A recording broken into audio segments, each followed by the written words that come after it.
Hello guys, welcome to Get Your Facts Right. Life is hard. You already knew that, I'm guessing. But life is not impossible. And life is wonderful, ultimately. But, still, it is hard, and evolutionary psychology can help us understand why. Evolutionary psychology is an approach to understanding human psychological processes and behavior that sees humans as importantly part of the natural world, and sees our psychological systems as shaped by evolutionary forces across that time. For the lion's share of evolutionary history, humans lived in nomadic groups, of approximately 150 individuals, including both kin and non-kin. Exercise was essential every day. Famine was common. Premature mortality was common. Disease and death from predation were parts of everyday life. Life has always been hard for our kind. Always. And no matter how cushy your life may be in some ways today, life is still hard for our kind. Below are 5 reasons that you may find daily life challenging, as understood by evolutionary psychology. First, you've got a selfish streak in you. From the evolutionary perspective, organisms that passed the test of natural selection are those that had ancestors with qualities that facilitated their own survival and reproduction. To a large extent, all organisms evolved with a suite of physical and behavioral qualities that primarily benefit themselves. This is why you are motivated to eat when you are hungry. This basic drive benefits you and helps you survive. Hunger is a basic adaptation that works similarly in all of us. Our psychology includes a host of processes and drives such as hunger that primarily benefit ourselves. Our ancestors who took care of themselves were more likely than others to become ancestors. To some extent, all basic survival adaptations can be seen as the biological foundations of a selfish approach to life. And if you, like me and like everyone else, have a host of such evolved features that serve to primarily benefit you. This is a good thing because this is how organisms come to exist. But it comes with a cost. We've all got a splash of selfishness built into all aspects of our evolved psychology. So you've got a good bit of selfishness in you, like it or not, and this fact is true about everyone you know as well. And this fact makes life hard. Second, we are all hypocrites. No one likes to be called a hypocrite. It's an insult, in all contexts. It's like being told, you stink. You did X but you said Y and we all saw it. Haha, we got you. But as Kurzban, 2011, famously pointed out, we've all got the tendency in us to be hypocritical. It's not like there are the bad people in the world, the hypocrites, and then the good ones, who are never at all hypocritical. That's not at all how things work.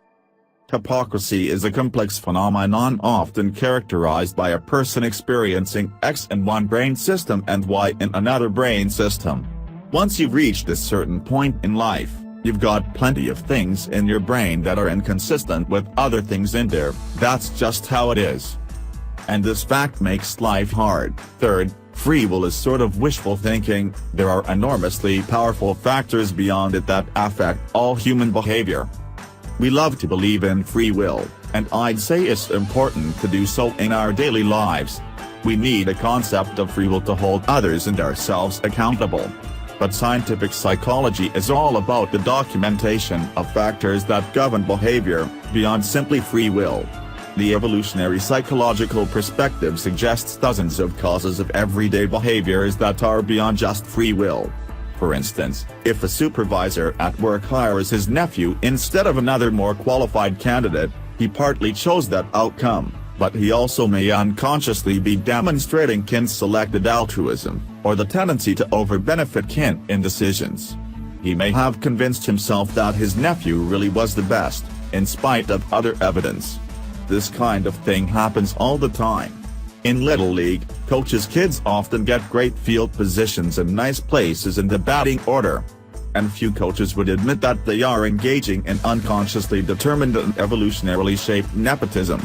You control your behavior, but only to a point, and there are lots of evolved forces at work that control your behavior along with whatever free will you've got. And this makes life hard. Fourth, we are all emotional. Emotions have their upsides and their downsides. Some days, wouldn't it be great to just be Mr. Spock? But you're probably not a Vulcan.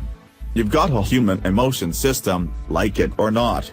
Since Darwin's 1872 famous treatise on the evolutionary nature of emotions across species, including our own, scholars have been able to conceptualize human emotions as A.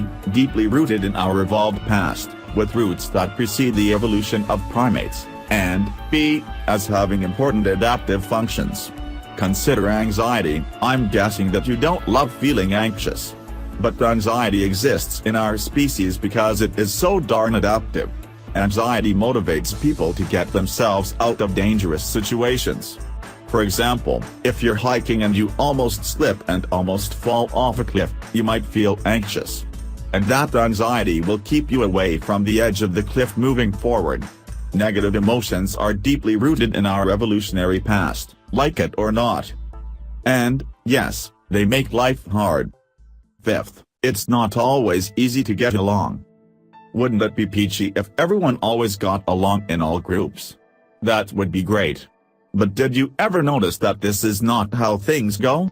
There are tons of reasons based on human evolution that account for this fact. In each group, each individual has his or her own interests at stake, and these only align partly with the interests of the broader group or the interests of others within the group. This goes back to people all having a splash of selfishness embedded in them. Further, like many species, humans tend to have dominance hierarchies emerge in many group contexts. So just like in a pack of dogs, people in a group will work to reach the top of the totem pole, often stepping on the backs of others to get there, and often trying to bring down those above them. Is this good or bad? Often, it's simply our evolved nature. So guys, thanks for watching this video. Don't forget to like and subscribe.